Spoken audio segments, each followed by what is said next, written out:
This is Crappy to Happy, and I am your host, Cass Dunn. I'm a clinical and coaching psychologist and mindfulness meditation teacher, and of course, author of the Crappy to Happy books. In this show, I bring you conversations with interesting, inspiring, intelligent people who are experts in their field and who have something of value to share that will help you feel less crappy and more happy.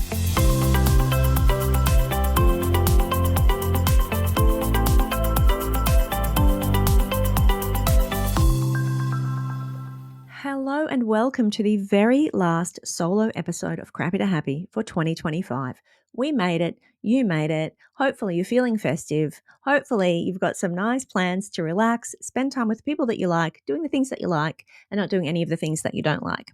At this time of year, I always kind of feel compelled to share ideas to help you manage. And I've done episodes on setting boundaries, and I've done episodes on emotional eating and how you can manage that. I just feel like this time I do want to share with you to remember to focus on the gain, not the gap. This is a phrase that I heard recently, and I believe there's a whole book written on the topic, so I should probably go and read it before I start talking about it. But in principle, all it is that we are so quick to judge ourselves and judge how we're going in life and how we're going with anything based on how far we still have to go. We are always pushing, striving, working towards the next goal, the next stage of life, the next milestone. And that's how human nature. I mean, we are driven to evolve. We are wired for growth. It's inherent. It's in our nature. But we really need to take a pause occasionally and stop and look back and look at how far we have come. Otherwise, we are just constantly on this treadmill. We'll take a 5-minute break over Christmas, over the holiday period, and then we'll be straight back into it. Go, go, go, pushing for the next, whatever the next thing is in life, at work. Life is busy. There's always something to do, and there is always something that we're working towards.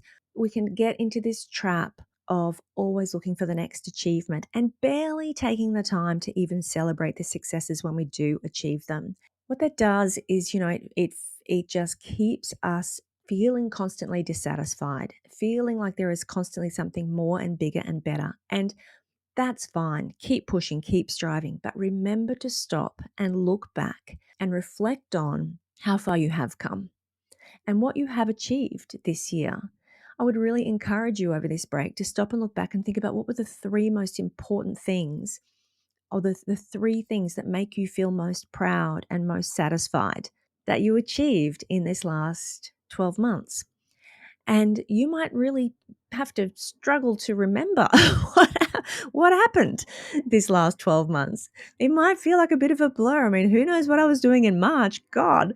But, we have to force ourselves to do this occasionally and really, really acknowledge and celebrate those things that we've achieved. There was a time in life where you wished for what you have now and what you have achieved now. There was a time in your life, in your past life, when your current life was the dream. And, for generally speaking, I understand you might have had a crappy year, and all disclaimers aside, you know what I'm saying. To live where you live, have the people in your life, the house that you live in, the work that you're doing, once you dreamed of that, and now here you are. And then on a more micro level, what were the goals that you set for yourself? And even if you didn't achieve them all 100%, what did you learn? What did you gain from working towards them? It's the act of working towards them that's where the growth happens.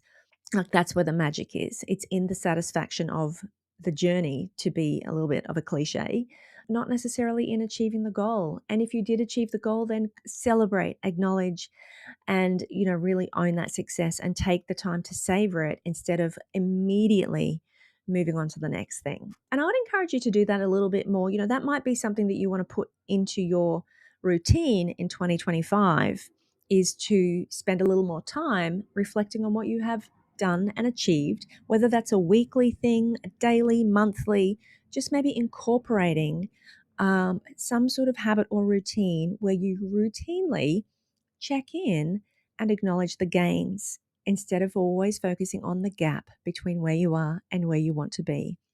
I have said many, many, many, many, many times, the source of all of our suffering is the gap between where we are and where we want to be, or how things are and how we want them to be, how we wish things were different.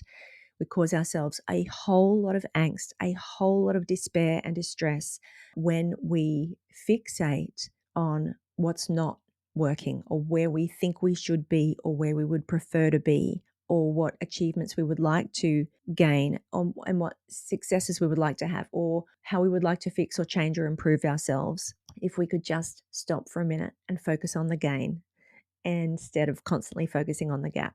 Okay, so enough about that.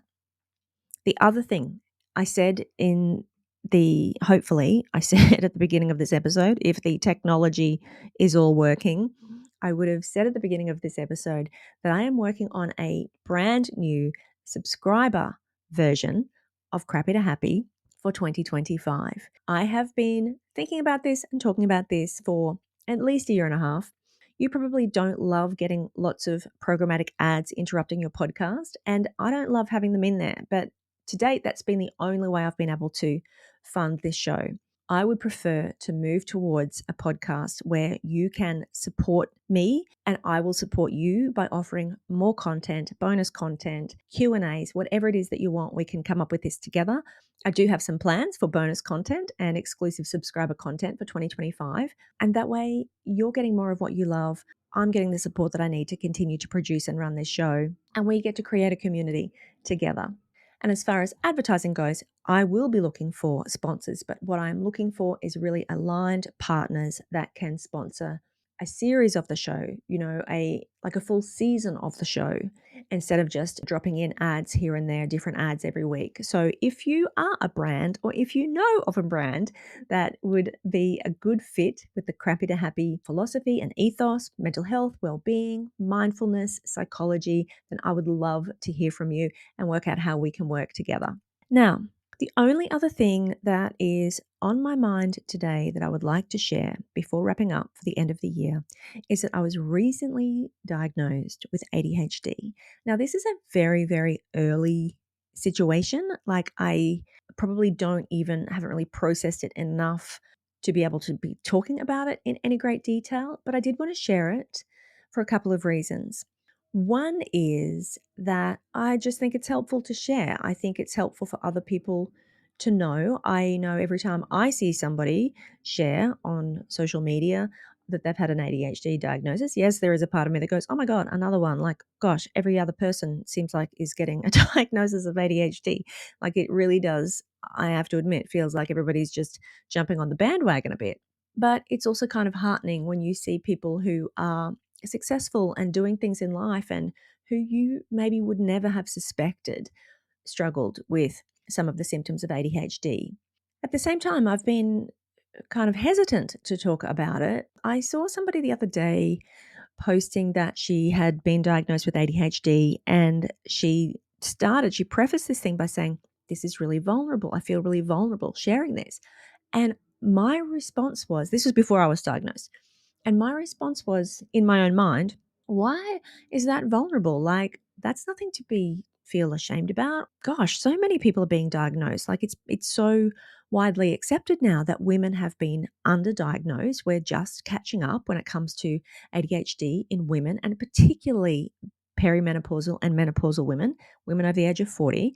This is not a flaw. Like, this is not something that you should feel like is embarrassing or there should be any stigma around it. Fast forward to, a few weeks later and me getting a diagnosis, and I can relate. The truth is, I feel like if I say, which I'm saying, I have ADHD, then somehow people will see me as less competent, less capable somehow, that they will doubt my capability to do the things that I'm capable of doing and I have been doing effectively for my whole life. And that's the flip side, that people will go, oh, come on. People will say, well, it hasn't really held you back in life. Like, it's supposed to cause you problems. You only get a diagnosis if it causes you problems. And the only way that I can share the problems that it has created for me is to probably share things that I'm not comfortable with sharing. But if I don't share it, then people say, well, how is this a problem for you? Like, you've got 2 master's degrees, I have got 2 master's degrees. I've written 3 books on Audible Original. I've achieved things. All I can say is that in hindsight, I probably could have achieved those things with a lot less stress and overwhelm and blind panic had I been able to organize myself and do those things in a much more planned and logical and sequential manner without leaving everything to the last minute, with being able to create a plan, follow a plan, instead of everything being ad hoc all over the place. And this procrastination and then perfectionism that kicks in. So yeah, it feels like I'm either saying either people will think I'm not competent, or they will think, well, you're competent, so you're having a land, like, and it doesn't feel like there's any in between. So there's that. Therefore, I'm very happy that other women and high profile women in Australia and around the world have been coming out and saying that they also have ADHD, because it certainly makes it much easier when somebody has gone before. And therefore, I hope that by doing that and by sharing, that it makes it easier for you as well. So the question has also come up, why now? And they actually asked me that. That was a question in the diagnostic interview, was why now? And I would say, and I think this is probably the experience of a lot of women, that what we know now is that ADHD symptoms are impacted by hormones. This means that often girls will not show symptoms until puberty, and it's just written off as puberty. Whereas, technically speaking, symptoms have to be present at the age of 7 for a diagnosis to be made. A lot of women have less problems during pregnancy because of the increased estrogen, and women start to really struggle during perimenopause and menopause when estrogen levels drop. All of these coping mechanisms and all of these systems that you've got in place and all of the ways that you've managed life up until that point, suddenly it becomes unmanageable because of the impact of hormones. Thankfully, now there's also a whole lot more acceptance of HRT, and so women are able to go and get estrogen patches and whatever other hormones are going to help them out. But regardless, some of these symptoms of ADHD are still very present, and they're much more present and much more noticeable at this time in my life, certainly. And I know that that's the experience of a lot of other women as well. I'm in a position where I have many clients who have ADHD, are going through a diagnosis or have had a diagnosis for quite a long time. And what I began to notice since I started doing some more, a lot more one on one coaching, is that I could spot it a mile away. I would have a client come to me, or a prospective client come to me, tell me what they were struggling with. And I could tell immediately, you need to go and get an ADHD diagnosis. I could see it a mile away. And those women took me up on that, and they did go and get an ADHD diagnosis. And then they didn't need to come and see me because they had it sorted. All of these issues that they were struggling with, and the overwhelm and the stress and the anxiety and the difficulty managing their priorities and getting things done and juggling work and life and all of the stuff that they thought that they needed coaching for, they realized was ADHD. And then they were able to get effective treatment for that, and that sorted things. So it's kind of interesting that it took me perhaps a little longer to be able to see those same things in myself. I guess when you're standing outside and looking at somebody else and they're telling you, somebody's blatantly telling you what they're experiencing, it's very easy to then make a kind of a provisional diagnosis about that. But with ourselves, because we have all of these, I guess, compensatory strategies, like the way that we operate in the world, the way we set up our life, and the things that we consider to be just personality traits, which are actually kind of side effects of undiagnosed ADHD, it's much harder to spot it in ourselves, I think. And when I say the side effects, I mean things like perfectionism, feeling chronically overwhelmed, but attributing that to just excessive workload, just juggling too many things, which many women are. This is a thing. Then there's the frazzled, completely fried at the end of the day and going home and having a couple of glasses of wine because that's what you need to do to take the edge off. Like all of these things, there's a reason that they say people with ADHD are more at risk of addiction. It's that. It's getting to the end of the day and feeling completely fried by having to cope with the demands of the day.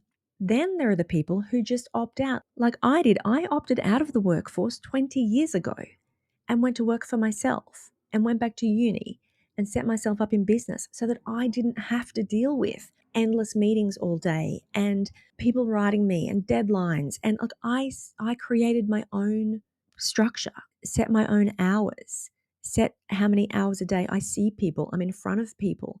And it never occurred to me that all of that was my way of making sure my life was manageable within the constraints of this condition.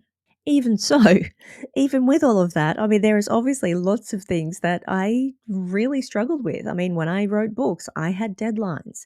When I was, doing work for other companies, writing all of the blogs and things that have done for online fitness communities, like there were deadlines I had to meet, and I constantly failed to meet them. Fortunately, I work with some lovely people who were very accommodating of me, and I would say, "Oh my God, I'm so busy. I'm sorry. I'm just so much. I'm juggling." Bullshit. I just was completely disorganized and I just really struggle with deadlines. And I just really, really found it difficult to sit down and find the will to do work if I did not find it particularly interesting. Like it takes a deadline in those circumstances for me to get my bum into gear and to actually do the thing I'm being paid to do. And so therefore you just feel like you're just a lazy person. Like everybody else just sits down and gets the work done. Like what's wrong with me? That's why it leads to such low self-esteem, lack of confidence. I suspect also that just by virtue of my professional training, I have also developed a lot of skills that have helped me to manage. I've been meditating for years. I've been practicing mindfulness meditation, and perhaps that's not an accident. Perhaps I was drawn to that and I found it so beneficial because it helped me to quiet my mind. I also, as you know, I always on about self-compassion. I had a very, very harsh inner critic. I was always so judgmental of myself, and I have intentionally worked to change that. I have changed how I set up my workday, not just working from home and working for myself, but organizing when I do particular tasks around when I have the most energy. Just intuitively, I have done that. That's the point of being self-employed, is being able to manage your own hours to optimize your efficiency. Now, it's not always that effective, but what I'm saying is that I think that again, one of the reasons why it took me so long is because I have been implementing these things. I have the skills and tools that an ADHD psychologist or an ADHD coach is going to teach somebody. Going to teach them mindfulness, teach them self-compassion, obviously as well teaching them organizational things, how to break down tasks, how to, reward yourself for small gains, all of those things. But in terms of the emotional and cognitive aspects of it, then I think, I've been doing that and I have been reaping the benefits of that, which again made it probably take a little longer to realize what was actually going on. I tell people all the time I adopted the mantra, let it be easy, because I would overcomplicate everything. I was overwhelmed all the time and take one small job and make it into some massive big task, go down a rabbit hole like of research, make it much bigger than it needed to be. And I knew that I was burning myself out. I've been burnt out more than once, and I knew that. And so I have intentionally wound back my expectations of myself. Let it be easy. I know the stuff in my head.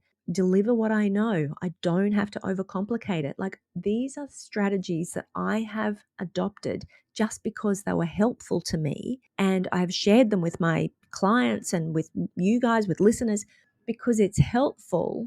And I now realize, oh, actually, that also was a way of me managing undiagnosed ADHD. Chronic overwhelm, perfectionism, and anxiety, like they're all classic symptoms of ADHD. Little did I know.